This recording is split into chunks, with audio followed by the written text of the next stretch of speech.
ठीक है। नेक्स्ट है इंसुलेटर्स। इंसुलेटर्स क्या होते हैं? जो अपने अंदर से ईजिली इलेक्ट्रिसिटी को पास नहीं होने देते हैं, वो इंसुलेटर्स होते हैं, जैसे प्लास्टिक, रबर, वुड एक्सेट्रा।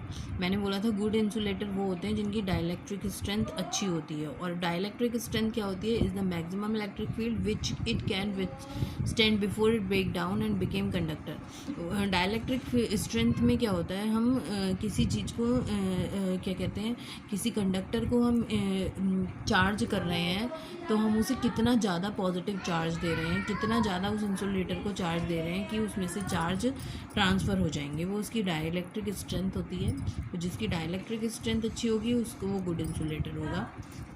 और break down electric field of air. Electric break down air में जो इसकी इलेक्ट्रिक फील्ड का ब्रेक डाउन होगा वो होगा 3 × 10⁶ न्यूटन पर कूलम। फिर नेक्स्ट है हमारा सेमीकंडक्टर। सेमीकंडक्टर क्या होते हैं? जो जिसमें दोनों की प्रॉपर्टीज़ होती हैं, इंसुलेटर की भी और कंडक्टर की भी। सेमीकंडक्टर में क्या होता है? इंसुलेटर कब होता है? लो टेम्परेचर पे। लो टेम्परेचर पे वो इंसुलेटर होता है और हाई टेम्परेचर पे वो कंडक्टर होता है। इसके एग्जांपल SI और G, इस पे पूरा चैप्टर हम लोग पढ़ेंगे यूनिट वॉल्यूम सेकंड में। लास्ट चैप्टर है, बहुत बड़ा चैप्टर है। SI और GE, सिलिकॉन और जर्मेनियम के बारे में हम बहुत ज़्यादा पढ़ेंगे। नेक्स्ट है हमारा सुपर कंडक्टर। सुपर कंडक्टर्स क्या होते हैं? जब इलेक्ट्रॉन्स मूव करते हैं तो रेजिस्टेंस ज़ीरो होता है, ऐसे होते हैं सुपर कंडक्टर्स। इसमें क्या होता है? ये बहुत अच्छे हैं, लेकिन अभी तक हम सुपर कंडक्टर का यूज़ नहीं कर पाए हैं। क्यों? क्योंकि इसके लिए टेम्परेचर बहुत लो चाहिए, जो कि अभी तक हमें नहीं मिल पाया है। साइंटिस्ट इस पे काम कर रहे हैं। मिल जाएगा तो बहुत अच्छा होगा। इसमें नो हीट लॉस होता है, कोई हीट लॉस नहीं होता है इसमें। डाटा ट्रांसफ़र ईजिली हो जाता है, फास्टली होता है इसमें डाटा ट्रांसफ़र, जैसे मरकरी हो गया। तो जब हमें ये वर्क इसमें हम करने लगेंगे तो हमारे लिए इजी हो जाएगा सब कुछ। तो ये हमारे सुपर कंडक्टर की प्रॉपर्टीज़ होती हैं। उसके बाद हम देखते हैं methods of charging. Methods of charging के कितने टाइप्स के होते हैं? पहला होता है रबिंग। रब करके हम दो चीज़ों को रब करने से हम क्या कर सकते हैं? उसे चार्ज कर सकते हैं। ये सब जानते हैं, जब भी हम चार्ज के बारे में पढ़ते हैं तो पहले हमें रबिंग ही करना पड़ता है। उसके बाद कंडक्शन, और तीसरा होता है बाय इंडक्शन।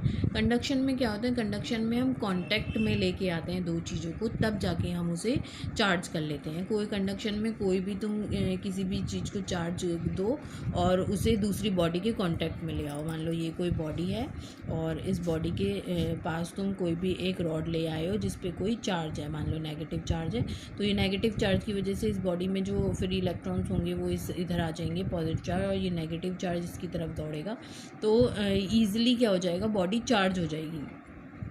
बॉडी चार्ज हो जाएगी, कांटेक्ट में आने पे इजीली बॉडी चार्ज हो जाती है। तो ये मेथड होता है कंडक्शन का। नेक्स्ट है तुम्हारा बाय इंडक्शन। इंडक्शन में क्या होता है? विदाउट कांटेक्ट नहीं होता और बॉडी चार्ज हो जाती है। ये मेथड तुम्हारी बुक में भी दिया हुआ है। बुक में से हम थोड़ा सा इसे देख लेते हैं। चार्जिंग बाय इंडक्शन, इसमें क्या होता है? दो बॉडी रखी हुई हैं, दो बॉल्स रखी हुई हैं, A और B दोनों पास में रखी हुई हैं। हम क्या कर रहे हैं? इनके पास एक रॉड लेके आ रहे हैं जो पॉजिटिवली चार्ज है।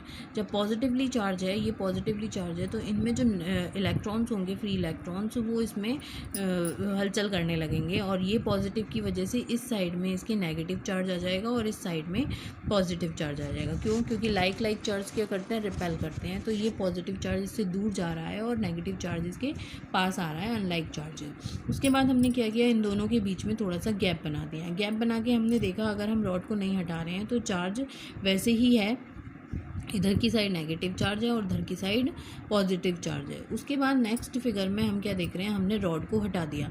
जब हमने रॉड को हटा दिया तो हमने देखा कि ये जो नेगेटिव चार्ज इसके पास चला गया था वो अब इसके पास चला गया और ये पॉजिटिव चार्ज इसके पास आ गया है। दोनों इस साइड में ज़्यादा डेंसिटी इनकी हो गई है। उसके बाद हम थोड़ी दूर इन्हें और कर देते हैं तो हम क्या देखते हैं कि ये जो नेगेटिव चार्ज है ये पूरी की पूरी नेगेटिवली चार्ज हो जाती है बॉल, और ये पूरी की पूरी पॉजिटिवली चार्ज हो जाती है बॉल, जो शुरू में हमने चार्ज नहीं दिखाई थी। तो ये नेगेटिवली चार्ज और ये पॉजिटिवली चार्ज, तो हमने यहाँ पे बिना कांटेक्ट किए हुए इन दोनों बॉल्स को चार्ज कर दिया है। इसी मेथड को हम बोलते हैं charging by induction. Without contact हम अगर किसी चीज़ को चार्ज कर देते हैं तो वो हम बोलते हैं charging by induction. Next topic हम नेक्स्ट वीडियो में पढ़ेंगे।